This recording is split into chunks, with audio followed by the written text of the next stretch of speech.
আসুন সবাই মিলে পাদের একটি স্লোগান করে থাকি, পাদের পাদন্তি, পাদের শান্তি, পাদ নাই যাওয়ার ওরা খবরটা। বন্ধু ভেবে পাদ দিয়েছি, মাইন্ড করে তো তাই না, মুস্কি করে একটু হাসো, পেশা মুখটা চাই না।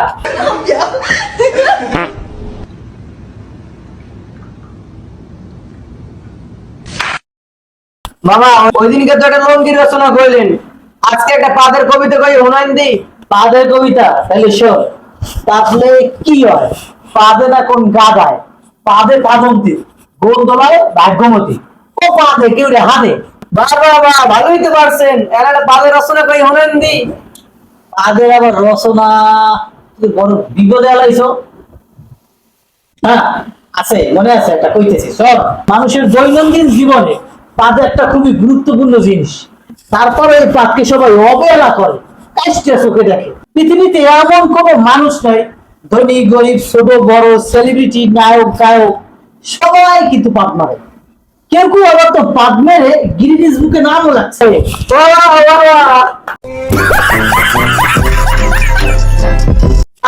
পাদ কাকে বলে? সহজ কথা হয়েছে, প্যারের মধ্যে লুকিয়ে থাকা দুষ্ট বায়ুকেই পাদ বলে।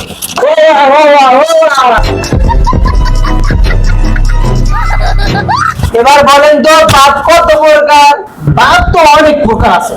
তো এক নম্বর হলো পুষ্পা, এটার অপর নাম হলো জেন্টালম্যান পাদ। যে পাদ প্যাটের ভিতরে অনেকক্ষণ চাপতে রাখার পরও ধরতে দেখতে না পারলে সাইডে দেওয়া হয়, তাকেই পুষ্পা বা জেন্টালম্যান পাদ বলে।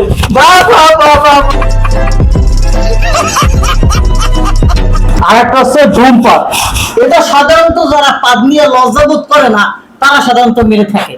পেটে গ্যাস হওয়া মাত্রই তারা শব্দে ছেড়ে দেয়, এইসব পাদকেই মূলত ধূমপাত বলে থাকে। পেটে গাজর হয় না বলে এ পাদে তেমন গন্ধ আসে না। আর একটা হচ্ছে গুইয়ে পাদ বা সোরা পাদ। এটা অনেকক্ষণ ধরে পায়খানা চেপে রাখার পরের পাদ।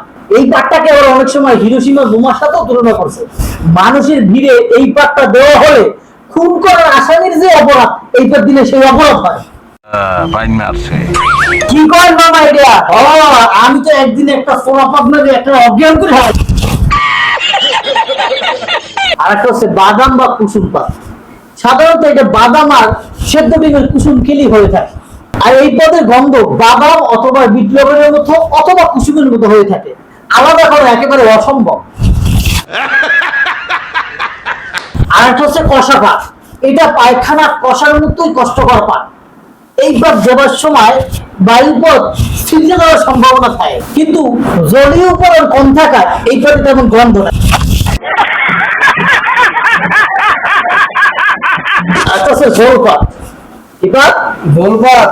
ডায়রিয়া হবার সময় এই পথ হয়ে থাকে। এই পথ হলে অনেক সময় চলাফেরা রিস্ক হয়ে যায়। কোন সময় জানি হলুদ ঝোলে আপনার প্যান্ট মেপে যাইতে পারে। এই ঝোল পথের শব্দ সাধারণত ফারফার বা ধারবার হয়ে থাকে। আর একটা হচ্ছে খাস পাত। শব্দ দূষণের অভিযোগ পাওয়া গেলে এই পাত বেশিরভাগই মানুষকে বিনোদন দিয়ে থাকে। আর হচ্ছে আকুপাকু পাত। যেই পাত নিজেকে মুক্ত করার জন্য পাচার কাছে এসে আকুপাকু করে তাকেই আকুপাকু পাত বলে। আর হচ্ছে গুলুম পাত। যেই পাত বন্দুকের গুলির মতো আওয়াজ দিয়ে বের হয় তাকে গুলুম পাত বলে। বেশিরভাগ সময় এই পাতগুলি মোটা মানুষ দিয়ে থাকে।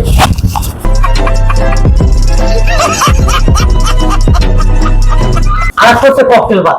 এই পাত শুনে আপনার মনে হইতে পারে হরতাল বা অবরোধ চলে, আসলে না। পাশের বাসার বুড়ো চাচা এই মাত্র তার পার্টি রিলিজ করছে। আর হচ্ছে বাসুরিয়া পাত। এই পাত সাধারণত মূলা খাওয়ার পরে হয়ে থাকে। আরাম করিবার সময় বিভিন্ন সুরে সুরে পাত বের হয়ে থাকে।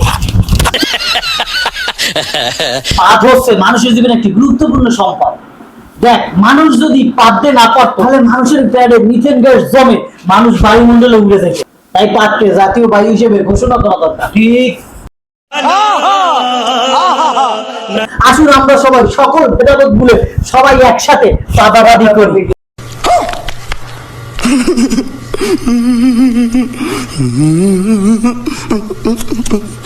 তাই আসুন সবাই মিলে পাদের একটি স্লোগান করে থাকি, পাদে পাদন্তি পাদে শান্তি, পাদ নাই যাওয়ার ওরা খবরদার, বন্ধু হলে পাদ দিয়েছি মাইন্ড করে তো তাই না, মুস্কি করে একটু হাসো, পেশা মুখটা চাই না।